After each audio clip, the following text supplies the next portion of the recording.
I don't want to talk to you about the call that was made against Arian Smith on the pass interference call that obviously everybody looks at and knows that it was not the right call to begin with. And then they screwed it up even more by doing something that's completely illegal. And, realistically, from a ref standpoint, 101 is not something that is ever to be refuted or to be turned over after play is being designated to the next designed play. So basically, what I mean by that is when the white hat talks to the back judge who makes the pass interference call, he cites the play in, calls it on the defense, 15-yard penalty. Nobody loves it. I was even sitting there going, oh my God, I cannot believe he called that after watching it. Because honestly, to me, it was handsy. It should have been a no flag, honestly, and just a pick by Texas. But the ref threw the flag because he saw the hands play, and the rest is history. But what I want to show you right now is the play has just been whistled in. Whitehead has cited the pass interference, giving them the 15 yards, the automatic first down. We are about to put the ball in play. Now, a lot of you may say, well, I've seen a Whitehead say, well, there's no pass interference on that call. You're exactly right. They converge and talk about it before he cites it out loud to the stadium. So if he sets it out loud to the stadium, that is a confirmation of it being cited. It's been declared. It's done. There is no refute. You can't go back and review it. You can't go back against it. I have never in my lifetime seen defensive pass interference or offensive pass interference get overturned after it's already been cited by the white hat. Now, I have seen the white hat go into the back judge and say, listen, bud, that wasn't really pass interference right there. I think you probably need to pull that flag and say it wasn't. And they talk about it and confer, and then he steps up to the mic and says there was no, defensive pass interference right there. 2nd down and 7 on my mark or on my, the line of the clock, whatever it may be. That can happen. There's no problem with that. But he had called it, cited it, told the stadium it was pass interference, and they're about to run a play, ladies and gentlemen. And as you can see, as it pans back, the back judge back here has already talked to the line judge. Umpire's ready to go. Your back judge and your back judge over here. And all of a sudden, everybody's looking at the first water bottle. You can see it right there. Okay, so for the first water bottle, and now you got somebody coming out. Now they've called timeout because of the delay of game. So that's your first delay of game. This guy coming out. So now the offense is being pulled to the side for a second. And now what we're seeing here is listening to the mass chaos that's taking place. Now I want you to see what you have right here. You have the back judge, you have the umpire, and you're going to see eventually the white hat come to convergence. Now, just remind you, there is the back judge on this side. There is the line judge on this side. The guy who would have made that call is this guy right here. Now, I know they have intercom systems, so they can talk to each other without him having to converge. But I want you to watch this entire time. They are about to put it back in play again. And now you can see, obviously, the play over here to the side taking place. Really should have been a no call. In my honest opinion, as a Georgia fan, I was really going, wow, we got away with one right there.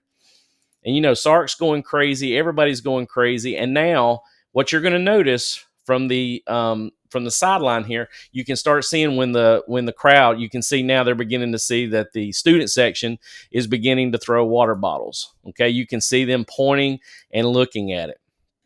So now Texas guys are saying quit, which that's pretty good that they're trying to take charge. Georgia's being pulled to the sideline, which is a safety issue, honestly, as well. And you can see now they're beginning to converge. Now, what you have here is the white hat, the umpire, and the back judge to the side over here that are talking. So you've got those three talking, all right? Now you still got the back judge, the umpire, and here comes the back judge from the other side, and probably the line judge walks in. But unfortunately, the sky cam eventually goes over the top. Now, currently, nobody's looking at the big board. They are looking over here where the distraction has occurred. Okay. But as of right now, these three have not talked to these three. And I'm telling you, if there's somebody who is supposed to be talking right now to change this, it should be this guy right here and this guy right here. But even that, the white hat's got to go up to him and say, listen, you didn't make the right call. But unfortunately, I have to enforce what you've called if you stand by it. Now, of course, later on, he said basically he called it on the wrong person. That's bull. That's actually trying to deflect anything off of him. But now, of course, you can see Sark coming over here, and they're still throwing bottles. There's one coming right there as we speak. They are still throwing water bottles on the field.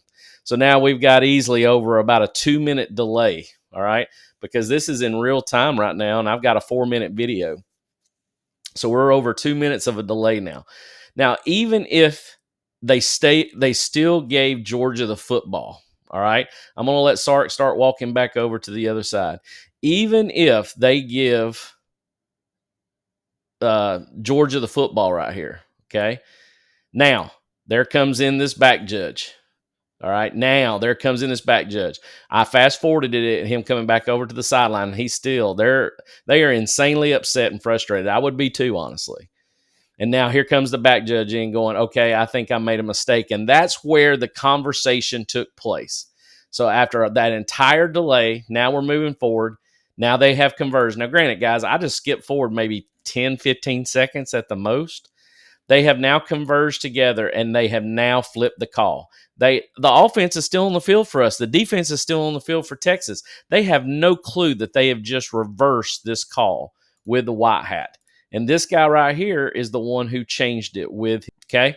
Now, after the reversal takes place, think about this, all right? They have just made a cataclysmic call that they have gone against and contradicted Rulebook 101 for referees citation of a defensive pass interference being overturned based off a delay of game by their own student section. So first off, where's a 5-yard penalty for just delay of game? They gave the ball where he got tackled out on the +9 for Texas. It should be at least on the +14. Okay. Honestly, to tell you the truth, what's going to have to happen here, if this stuff starts happening, you're going to have to start looking at the student section and fans in the stadium in general that cause a delay in the game that could, cause harm to the athletes. Granted, I know a water bottle is not going to hurt, but in Tennessee against Ole Miss, you got mustard bottles being thrown and golf balls being thrown, for crying out loud. But still, nonetheless, that shouldn't be happening on a ball field. Texas should be completely ashamed of themselves of what they've done. Now, I'm going to tell you something. This guy right here, TCU graduate, also has businesses in Texas. A native Texan is the head white cap referee for this ball game. Guys, this is nothing but a moneymaker. This is nothing but, you know what? I can change the rules because I can change the rules. And funny enough, the SEC has no regard to help referees be able to step up and make a disclaimer of, you know what? You need to be held accountable to what you did. You need to be accountable for what you called here. Because not only did they flip something they shouldn't have flipped, they then didn't even penalize Texas for all the camaraderie that took place during that delay of game. It should have been an unsportsmanlike conduct on Texas. You should have just called it on Texas, the whole entire stadium. Call it on them. And then let them know, hey, you just got our team a 15-yard penalty by doing that. And that's where it should have went. But you think they got that? Hell no, they didn't get that. In fact, they give Texas not only the benefit of the doubt here to be able to run a play from the 9-yard line as if nothing ever happened. As if nothing ever happened. Now, granted, to begin with, you get the call right. And I know we're human, and we are definitely going to deflect sometimes when we're wrong. But you got to make a better play call than that, or you got to quit refereeing, one of the two. All right. If you want to choose that profession to do, and it's what's different about it, I think, if I'm not mistaken, the Referees Association for the SEC is not a full-time job. And I don't understand why they don't change that method, because if this is the kind of games that you're going to see, thank God that one play right there didn't cost Georgia, the chance to, to win the ball game, honestly, because that is a huge infraction, a huge no-no, and so unethical in this time. But, there's a reason why game day's in Texas and Austin. There's a reason why everybody's picking Texas and blowing them up and blowing their shirts up. Texas is a moneymaker. This is all about money, guys. If you look at ESPN and you look at all the disclaimers and everything that they go with it, it's all about making money. And Texas is nothing but an ATM machine for them. So that's why they're going to blow it up. That's why they're going to indulge in these things that drive fans that are not Texas fans crazy. Just like in this case scenario where basically you have a white hat goes up to that guy and says, listen, you made the wrong call. We need to switch this or we're going to have mass pandemonium on our hands, and not having to be held accountable to it. Says, you know what? I think that's what I'm going to do. I'm going to reverse the call because now we've had time to think about it.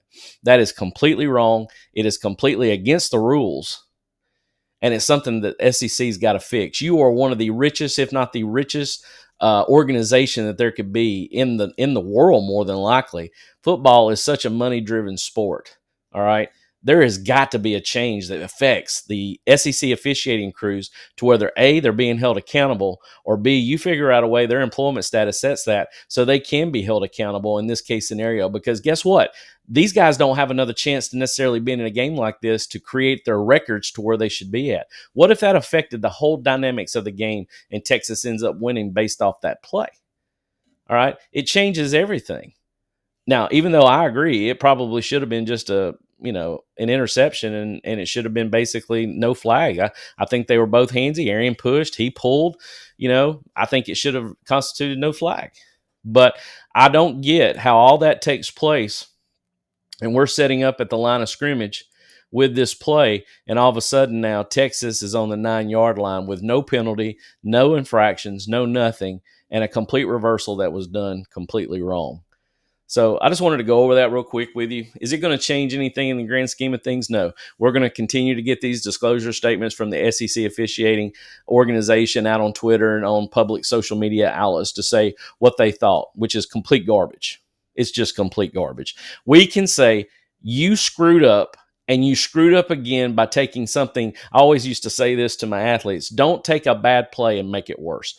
And that's what they did. They took a bad call in a game and got bullied by the stadium and by the fans to flip a call unethically and turn it the other direction because they knew they had screwed up, even though they knew doing it would be against complete the bylaws of what refereeing is supposed to be, which is you're not supposed to review a DPI. You're not supposed to overturn a DPI once you've cited it on field. It should be Georgia's ball going that way, even as bad as I sat there and thought to myself, wow. So I just wanted to share this with you guys because I really do think this is something that going forward, they've got to fix because I see too many situations in the SEC that create dilemmas in how the game is played. And don't even get me started on the targeting call.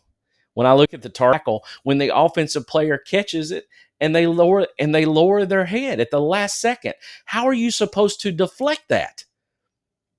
And taking them out of the ball game, the complete ball game for one targeting call, honestly, it shouldn't be any more than what you see in unsportsmanlike conduct. Two guys can get in a fight, and it would be an unsportsmanlike conduct on each one of them. They don't throw them out of the game unless they want to, being a flagrant foul.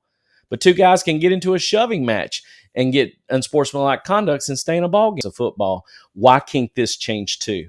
Because eventually a play like this is going to cost a team a chance, maybe not necessarily for the playoffs, but possibly a championship game or a big-time game that brings in so much, all right? And it can devastate these young men as hard as they work, as hard as they go out there and get after it. One play causing the complete dynamic change of the game. So think about that going forward as you listen to this. Is it going to change anything? Probably not. But it's still something that needs to be looked at more in depth. I'm Coach Hayes at Coach Hayes Hudl.